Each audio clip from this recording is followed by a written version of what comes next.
हाँ बच्चों, Gyandeep ABC channel में हमने आज आपको कहानी सुनाने के लिए कहा था। ठीक है, तो कहानी सुनिए। शिक्षाप्रद कहानी है। किसी भी इंसान को कर्ज और फर्ज भूलना नहीं चाहिए। बच्चों देखो,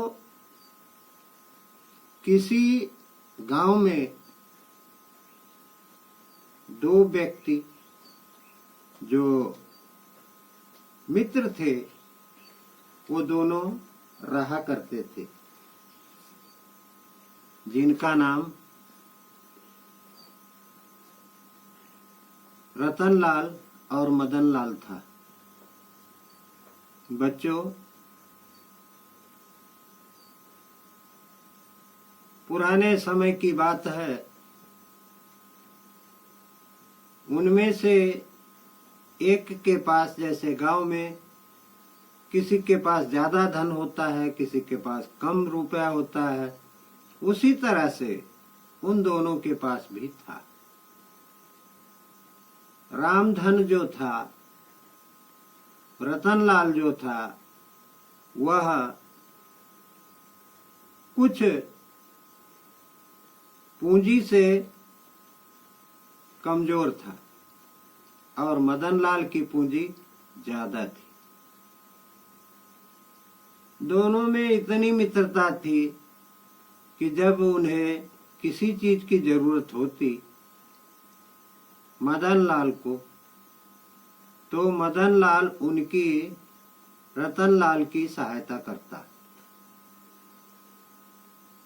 कुछ समय के बाद लोगों ने बताया कि तुम कहीं कमाने चले जाओ, तो उन्हें सूरत जाना पड़ा।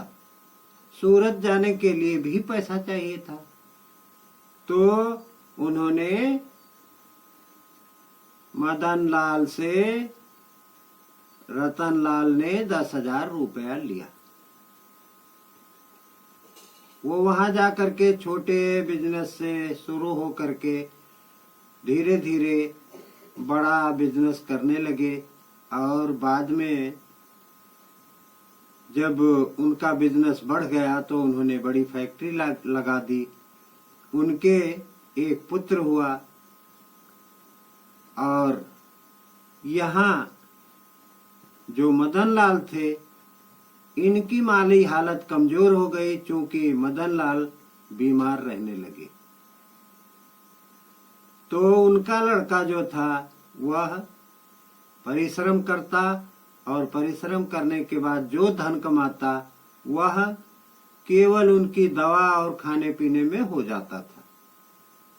बच्चों, इसी तरह से काफी अरसे के बाद जब मदनलाल को उनका मित्र मिलने आया, रतनलाल को जब उनका मित्र कोई मिलने आया वहां सूरत में, तो उन्हें अपने मित्र की, मदनलाल की याद आई।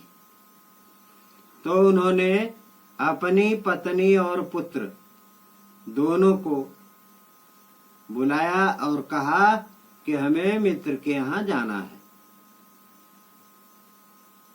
जबकि वह उनका पैतृक गांव था। दोनों वहां से आए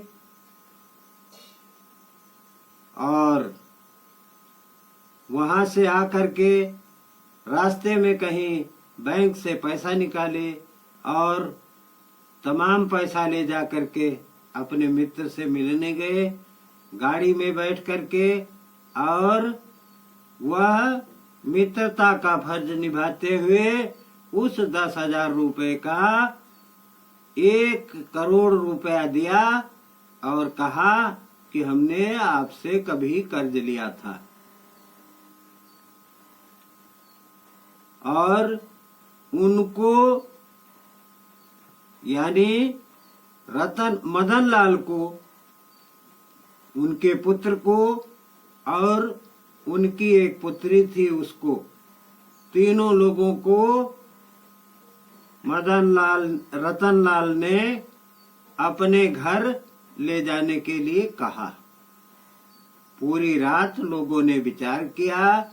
रात में जाकर के उनकी पुत्री जो ननिहाल में रहती थी उसे ले आए और ला करके वहां सूरत ले गए और अपने पुत्री की तरह से उनकी पुत्री का भी विवाह किया। दोनों मित्र एक में सहृदय मिले और अपने फर्ज का निर्वहन करते हुए रतनलाल ने उन दोनों बच्चों का विवाह किया और उन्होंने मदन लाल के पुत्र को अपने फैक्ट्री में बड़ा मैनेजर बना दिया। बच्चों, बस आज इतना ही।